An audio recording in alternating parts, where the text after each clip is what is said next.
হয় আজি পহিলা মাঘ আৰু পহিলা মাঘৰ দিনাখনে বেলতলাৰ যি মেট্ৰিক চিনেমা হল সেই মেট্ৰিক চিনেমা হলত একাংশ আইতা অহা পৰিলক্ষিত হৈছে আৰু আইতাসকলে এই মুহূৰ্তত প্ৰিয় শিল্পী জুবিন গাৰ্গৰ যিখন শেষৰখন চলচ্চিত্ৰ ৰৈ ৰৈ বিনালে আৰু সেই ৰৈ ৰৈ বিনালে আজি উপভোগ কৰা পৰিলক্ষিত হৈছে আৰু প্ৰতিজন আইতাৰ চকুতে এই মুহূৰ্তত দেখা পাইছে যে চকুলো আচলতে তেওঁলোক শোকত ভাগি পৰা পৰিলক্ষিত হৈছে আৰু এই মুহূৰ্তত আমি দেখুৱাইছোঁ এইসকল আইতাই তেওঁলোক যদিও পৰিয়ালৰ পৰা আঁতৰি থাকে কিন্তু আজি আহি এনেধৰণে তেওঁলোকে বৃদ্ধাশ্ৰমৰ পৰা আহিছে আৰু তেখেতসকল আহি সোনা ওল্ড এজ হোমৰ পৰা তেওঁলোক আহি এনেধৰণে আজি ৰৈ ৰৈ বিনালে চলচ্চিত্ৰখন উপভোগ কৰিছে। প্ৰথমে আপোনাৰ কাষলৈ আহিছোঁ, কি ক'ব আচলতে শেষৰখন চলচ্চিত্ৰ জুবিন গাৰ্গক আমি আৰু দেখা নাই। আচ্ছা, আমিতো তেখেতক হেৰুৱালোঁ, কিন্তু আজি যেতিয়া চিনেমাখন চাইছোঁ তেওঁ যে এতিয়াও জীৱিত আছে এনেকুৱা লাগিছে। মানে তেওঁ যে নাই সেইটো বহুত আমি মিছ কৰোঁ।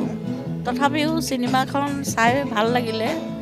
তেওঁৰ যিটো ৰিয়েল মানে লাইফত ঘটিছে তেওঁ চাগে আগতে সেইটো গম পাইছিল নেকি, তেনেকুৱা মানে মোৰ অনুভৱ হৈছে। সাগৰৰ বিষয়ে বেছি কৈ আছে তেখেতে, সঁচাকৈ হৈছে যেন লাগিছে আৰু তেওঁ যেন আগতেই জানিছিল এনেকুৱা লাগিছে। আৰু বিভিন্ন আইতাসকল আছে, মই আইতাসকলৰ কাষলৈ এই মুহূৰ্তত মই যাবলৈ চেষ্টা কৰিম। আইতা, চিনেমাখন চালে কি ক'ব আচলতে?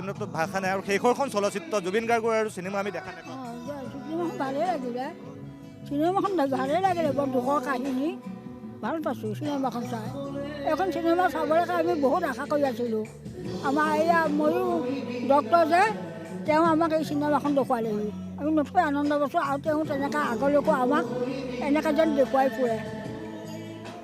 এতিয়া কি ক'ব আচলতে সকলো পৰিয়ালৰ পৰা আঁতৰি থাকিও আপোনালোক আজি চলচ্চিত্ৰখন চিনেমাখন চাইছে, জুবিন গাৰ্গৰ চিনেমা, আৰু আমি জুবিন গাৰ্গৰ এনেধৰণে তেওঁৰ যি অভিনয় আমি আৰু দেখা নাপাম। চিনেমাখন চাই ভাল লাগিলে ধৰ্মেন্দ্ৰৰ, কিন্তু অলপমান দুখ আহিছে আৰু এখেত নাই যেতিয়া। এই আমাৰ আৰু কি ক'ম আৰু আৰু এনেধৰণে মই দেখুৱাইছোঁ, অৰ্থাৎ বিভিন্ন আইতাসকল আহিছে। মই এগৰাকী বাইদেউক দেখুৱাইছোঁ, বাইদেৱে এইদৰে যিখন জুবিন দাই আচলতে চলচ্চিত্ৰখন ৰিলিজ হোৱাৰ পূৰ্বে এনেধৰণে তেওঁ নিজৰ যি হাতৰ আখৰ সেই হাতৰ আখৰেৰে এনেধৰণে চিনেমাখন ৰৈ ৰৈ বিনালে মোৰ নতুন চিনেমা চাবলৈ আহিবা মৰম জুবিন গাৰ্গ বুলি এনেধৰণে লিখি থৈ গৈছিলে। আৰু আজি চলচ্চিত্ৰ গৃহলৈ আহি মই পুনৰবাৰ কৈছোঁ যে বেলতলাস্থিত যি মেট্ৰিক চিনেমা হল সেই মেট্ৰিক চিনেমা হলত এনেধৰণে এইসকল ব্যক্তিসকলে চাবলৈ আহিছে আৰু বৃদ্ধাশ্ৰমৰ পৰা তেওঁলোক আহিছে আৰু এনেধৰণে হাতত জুবিন দাৰ যিখন শেষ চিঠি সেই চিঠিখন লৈ অহা পৰিলক্ষিত হৈছে। মানে কি ক'ব, চিনেমাখন চাইছে, দেখিছোঁ আপোনালোকৰ চকুত চকু পানী। হয়, মানে মই জুবিন দাৰ কাৰণে মই ডাঙৰ ফ্ৰেণ্ড বুলি ক'ব পাৰে। মই জুবিন দাক বহুত ভাল পাওঁ, মই সৰু 5 বছৰৰ পৰা ভাল পাওঁ জুবিন দাক।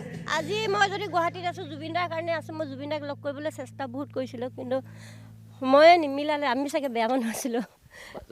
লগ পাইছিলে নাই পোৱা, জুবিন দাক লগ নাই পোৱা, কিন্তু আছিলে মোৰ লগ পোৱাৰ। মই আশা ডিব্ৰুগড়ৰ পৰা বান্ধি আহিছোঁ, মোৰ গোলাঘাটৰ ছোৱালী।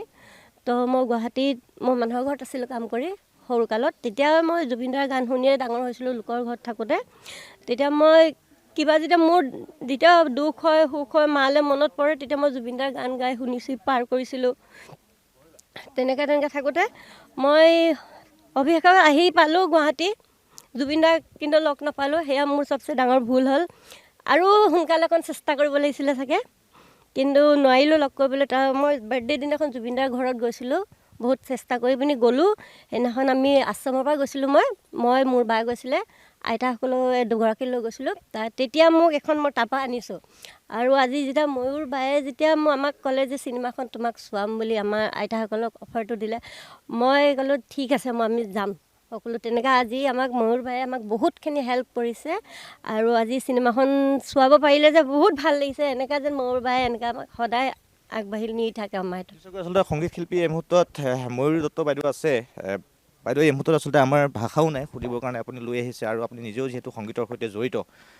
দাদা কাকাৰো আমি কায়িকভাৱে কেতিয়াও নাপাওঁ, তেওঁৰ যি কণ্ঠ সদায় বৈ থাকিব আৰু আমাৰ প্ৰতিজন অসমীয়াৰ বুকুৱে বুকুৱে বৈ থাকিব, কিন্তু তেওঁৰ সেই যি কালজয়ী অভিনয় সেয়া আমি আৰু কায়িকভাৱে কেতিয়াও দেখিবলৈ নাপাওঁ।